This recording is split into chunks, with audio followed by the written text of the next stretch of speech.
there is going to be a rally tomorrow, and we want everyone to come out to this from 2 o'clock to 6 o'clock.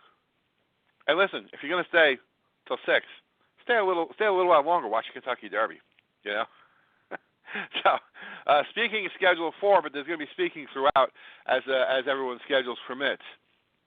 And the driving force behind all of this,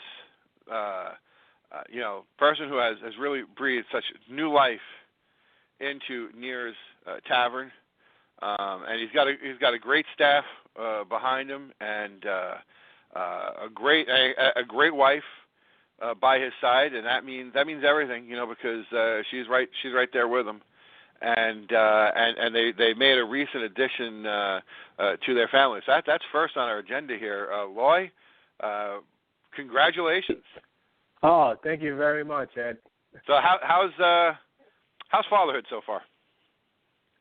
Tiring.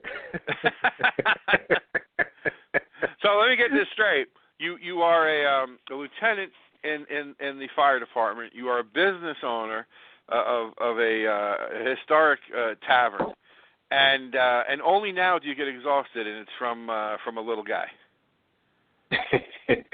That's correct, Ed. That's all right. Yeah. The past week has been a whirlwind. There's been a lot of things happening, and all of them has been huge in this time. Obviously, the addition of Evan Gordon to the family has been huge, and in addition to this landmarking rally, a support rally tomorrow, that's also very, very huge turning point in what's going to happen to Neir's in the future. What direction are we going to take this thing in? Are we just going to have it just be there and just rest assured and just believe that it's going to be there forever, or are we going to ensure that it's going to be there forever? So tomorrow's turnout, which we expect a lot of people, is going to be a very telling day and on where the community stands and where everybody that we believe support Neir's, where they're going to be at this point. Are they going to be standing there with us, or maybe going to be watching TV? Yeah. Listen, it's a good question. So now, what was it that actually prompted this? I know you guys have started the process for landmarking a while back, but what is it that has that kind of prompted this rally? Well, I think we should realize that all the places that we love and feel dear and close to, throughout the history of Woodhaven, unfortunately, through one thing or the next, have closed down, and we're losing them. And that's the same thing with Neir's Tavern. Eventually, if we don't put the right steps forward, we're also going to lose Neir's Tavern. We recently are losing Pop's Diner. We're losing a lot of other places that's been around. Thank God Schmidt's Candy is still around. So what I'm doing now is recognizing that, we can't just assume that everything is going to be okay. We have to be proactive in making sure that legislation and there's protections in place in order to ensure that this place continues on long after you and I are gone. So one of the impetus was last year. There was the building was listed for sale, if I had enough to hit the same amount of people that was coming to look at the building as customers, I think we'll be able to probably buy the building. Oh, wow.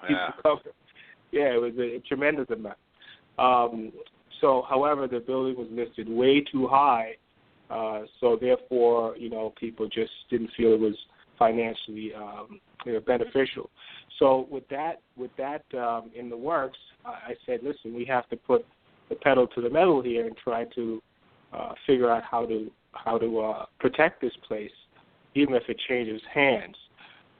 So we decided in August to put in this landmark application.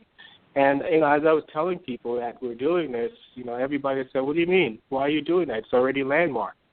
I was like, what? He's like, yeah, it's already landmarked. It's landmarked. I was like, Neir's Tavern has never been landmarked. No one, as far as I know, no one has ever put in application to landmark Neir's.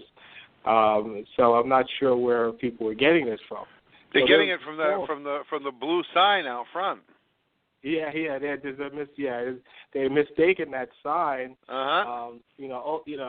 for a landmark. No, it's a recognition by the community that this place is historical. That's all it is. We could the Historical Society put those up there years before I took over, but I mean, realistically, we could put one up any place. Right. You know what I mean? As long as the property owner gives us the okay, we could have put one up any place. We didn't need to get approval from anybody. Right. And that's what people didn't understand the difference. So they were in this disbelief that, oh, Neir's is a landmark, it's okay. We are not okay. We are not protected. If the landlord or if, God forbid, I drop dead tomorrow and Neir's Tavern is closed. Right. It will be closed. Unfortunately, I'm the only one standing between Neir's being open or Neir's being closed. And I'm still standing. And, I'm going to try to keep doing the best I can with all the other responsibilities I have to ensure that Neir's Tavern opens. But we need the community support, and we need the civic leaders and elected representatives support, because I can't do it by myself. Sure. Yeah. So because of that whole sale, that's one of the reasons why we kind of put the pedal to the metal with that and try to figure out how to get this thing landmarked. But we submitted the application. There was some back and forth, and we're giving some information back, and it's just been this back and forth thing. So we're talking with a consultant to figure out how to actually get this thing fast-tracked. And one way we're doing that, in addition to the consultant, is to raise awareness and let people know it is not landmarked. It's not landmarked, and we need to get together to show the people around and the people that's responsible landmarking that we care, we concern. So that's some of the reasons why I do it, and I don't want people to understand this one statement. Everything that I do, since the 7 years I've been involved with Neir's Tavern, and I've had partners and they've come and gone, and I'm still standing here, and now I'm standing by myself. Everything that I do throughout these 7 years is based on one statement, and they always ask me, why are you still here? Why are you doing this? And it was based on this. It's the primary purpose of Neir's Tavern, I believe, is to preserve the history of New York City's oldest bar by connecting with the community we serve. Everything that I do, every decision that I make, everything that you see out on Facebook, email, Instagram, Twitter, is based on that very concept. All right? So preserve the history of Neir's Tavern. What I'm doing is trying to get it landmarked. The second part by connecting with the community. Without the community, we are nothing. Correct. So I'm constantly making sure that we engage with the community. We're giving them what they want. We're good citizens to the community, good neighbors to the community, and we just constantly try to find that happy balance and making sure that we're not serving tacos when the community wants burgers. Right. So that everything that I do is based on that very statement, to preserve the history of New York City's oldest bar by connecting with the community we serve. I think. I've said all along that I believe you've done a great job, and that your heart is pure when it comes to Neir's Tavern and what you've done there, and what was done a few years back was not a renovation but a restoration, and what you've created, particularly over the last couple of years, is not just a bar. That's the thing, and this is something I was explaining to someone today. It's not just a bar, but it is very much a family friendly place. When our good friends Tracy and Jaron Gallagher, when Jaron, was a 9-year-old kid, he had something good happen to him, and it was his mom decided to take him out to celebrate. And we said, yeah, we'll go along. We said, we'll go any place he wants to go. And she said, well, he wants to go to Neir's. That's his favorite place. So there we go. We're taking out, a 9-year-old to Neir's Tavern to celebrate. And there's been many times we've been in there and seen other families in there sitting down eating, and it's a great thing that these kids.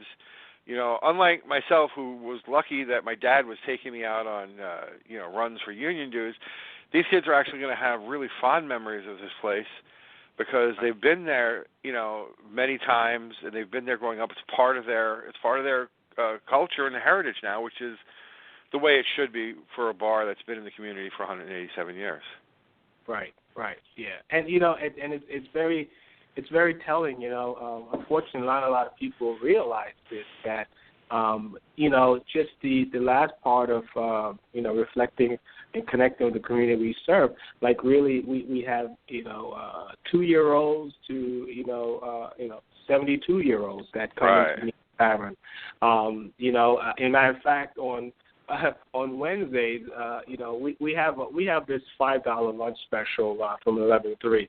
So on Wednesdays, the particular kids they get out of school and they run to Neir's Tavern, and they're always breathing hard because they run to Neir's Tavern to try to catch the $5 lunch special before 3 o'clock hits. And it's so really funny. So when these kids grow up, they'll realize coming into the dining room and getting that $5 lunch special before it's over at 3.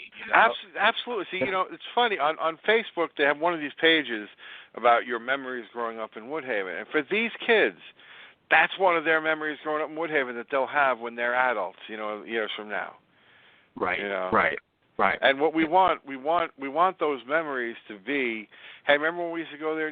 Hey, let's meet there. We haven't been there in a while. Let's go there. Not, oh man, it's a shame it's not there anymore. You know what I mean? Yeah. That's what we want. Yeah, and it happens all the time with all of these places, Sure.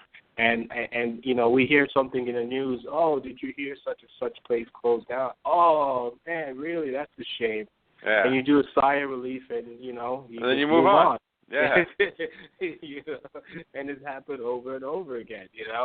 So it's really a shame. So unfortunately, 7 years ago, when I got involved, $100 to make $100 on a Saturday night was a big deal for them. It was like, that's how bad things was. It was really terrible.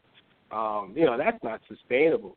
And basically, what I've tried to do is by connecting with the community, getting the people involved, getting the people recognize, that this place is for them as well. It's not just for the 70-year-old or the 80-year-old, or it's not only for the 20-year-old, kids that want to do shots all night. No, it's a community tavern that represents the entire neighborhood. We'll not be a community local neighborhood if you don't reflect the neighborhood. And Sure. What kind of community bar are you? Now, let me ask you now, the proposal for landmarking, is it for just the tavern part of the building? So, my main goal is to, again, preserve the history of Neir's Tavern, right? To protect Neir's Tavern. So that's initially my driving force. So, as speaking with people that are, good at this, and this is what they do, they also call for landmarking the entire building. And that's like the path of least resistance.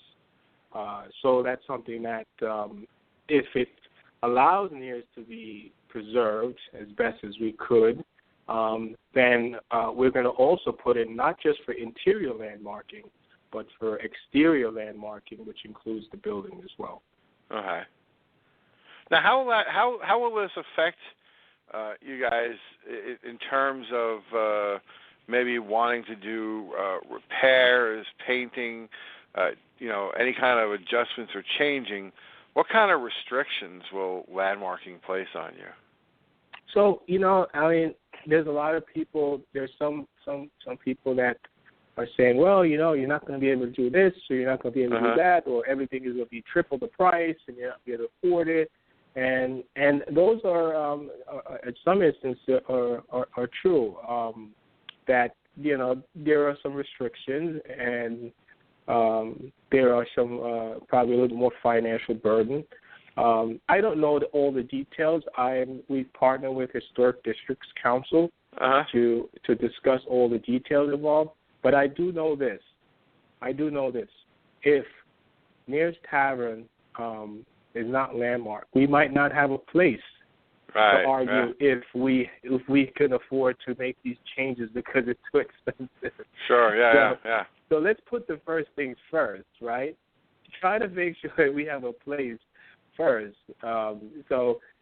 Obviously we have to research more and more, and we're not going to get to all the details of it, but we're going to get as much as we can to make an educated decision on the landmarking process. But as far as I'm concerned, I'm full force with making it a landmark, and we'll figure out the rest later. All right?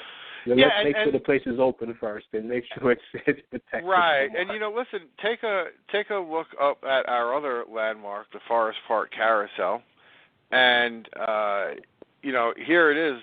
Just not this past winter, but the winter before, they completely dismantled the carousel and took it apart because they needed to do a repair to the ball bearing. And what you heard is, and what you hear is, you hear these tales of bureaucracy and everything really slowing down, where you can't get anything done, and yet these guys were very easily able to take the entire ride apart. A massive 3-week job to take it apart, leave it dismantled for about 3 months, and then put it back together after they'd gotten the parts. And they did this with very little trouble. So I think there are certainly ways to get things done. Right. You're just limited by your imagination and your inventiveness. All right. You look at Neir's. Landmarking is not the be-all, end-all for Neir's Tavern. It's not the golden parachute. It's by no stretch of imagination. Okay. I could easily close down Neir's Tavern as a business and still accomplish the goals that I set forward with Neir's Tavern, which is to preserve the history. And basically, if you think about it, imagine, Neir's Tavern could be closed down, and just open on Sunday just to do tours or something, or just to show people around. I really don't need to have a whole kitchen and drink serving and all. I really, if it's landmark, I really don't need to have the whole business thing going on. Its landmark is preserved. That's all. That's really, that's the goal. But the important thing of it is, the second part of it is connecting with the community. It's a community place. Like, people coming there, they build each other's trust in each other. The neighbors meet each other. Right? They speak. They talk about events. They talk about what's going on in the neighborhood. All right, and therefore, I believe it helps with the crime situation. Right? It helps with all these, just the community, the block associates. I believe, because people come together, they talk. I had a guy sitting at one end of the bar, and another guy sitting in the middle of the bar, and they were talking back and forth to the bartender. And, the guy just mentioned he lived, I believe it was 77th Street or something. And the other guy said, oh, yeah, I live on 77th Street. Oh, where? And he said something like 87th Avenue or something. And the guy was like, oh, really? Well, I live between 87 and 88. Well, I do too. It just so happened the guy literally 2 house numbers away from each other. Wow. I couldn't even believe. So, and these guys, now they come in here, they talk, they're like best friends, they look out for each other's houses, and this is how this community gets built back. And that's what Neir's was before. It was this heart of the community where, people knew each other. When they walk down the street, they say hello, know? Yeah, it's so I could easily close the place down and just have it where on Sundays you can come in and look around what Neir's used to be. But that's not the heart of it. The heart of it is the people, the community, a gathering place, a meeting place. Sure. Yeah. Wow. So now we're hoping for a big turnout tomorrow. I saw you posted the police are going to be there.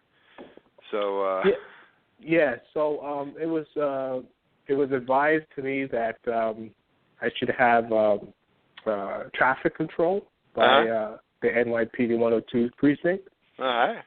So so a call was made on my behalf just to have someone there, just just for traffic. We don't want anybody. Good for safety reasons, sure. Yeah, if we're expecting over 200 people, so I don't want anybody float out in the street and get hit or something if they all show up at one time, Wow. Also, New York 1 just emailed me. It looks like they're coming out as well tomorrow. All right. Yeah. Listen, I think this is very important. When the fight to landmark the carousel was something that went on for a couple of decades, and the person behind and the main cheerleader behind that from the Greater Woodhaven Development Corporation was Maria Thompson. She was a big proponent of it for a very long time. The last couple of years before it got landmarked, a number of other people got involved in it. You had a number of different voices, including a number of elected officials who were speaking out on behalf of it. And it got suddenly a lot of media attention that it never got before. It was on New York 1 many times. It was in the Daily News. So, and then, bing, it gets landmarked. So you can look at it and say, well, it took 23 years or whatever it was to get it landmarked. But I really think the having the community between Facebook, and we had a couple petitions and everything, the community with a loud voice really pushed that over the finish line. And a good turnout tomorrow will really get this off to a flying start. Oh yes, absolutely. I mean, it's a show of force, and not force, but just a good showing. Sure. Going to be very important. That's why it's so important that even if you could come by for 10 or 15 minutes, please do so. Mm-hmm. It's very important to the future of historic Neir's Tavern. Unfortunately, I got a call recently from I don't know if everybody knows, but we're Neir's Tavern. I own the business. I don't own the building. So we rent like many other businesses. So I got a call from the landlord. So he sees a lot of the media, all this media stuff out there. So he's speaking to me on what this all means. So that's another aspect of it. We're going to have to sit down and make sure that we're all in agreement with that as well. Mm-hmm. Yeah, so. All right. Well, listen, we'll keep our fingers crossed for everything, and we'll be talking again soon. We will see you tomorrow, actually, right out there, and along with everyone else. Yeah, that's. I just want to thank you very much for your support from day one since I got involved with Neir's Tavern 7 years ago. That was actually huge. So I just want to thank you, and you're doing an excellent job.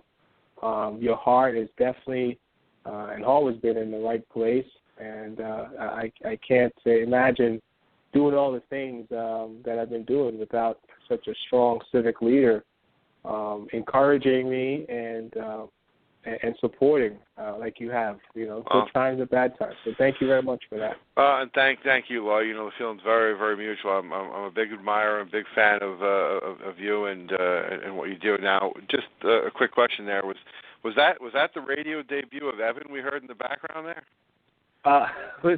He dropped his. Well, my wife was trying to feed him, and she dropped the bottle.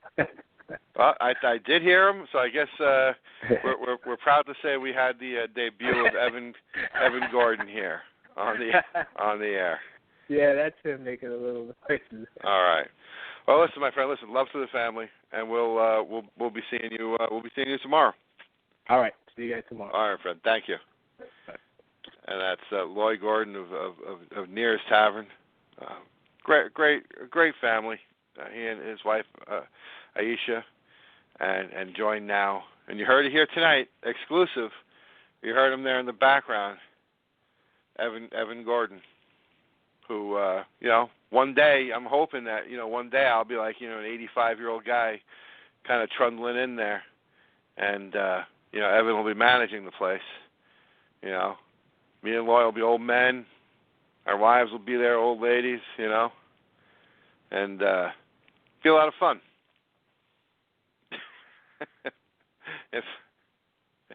if we're allowed to look 30, 35 years in the future.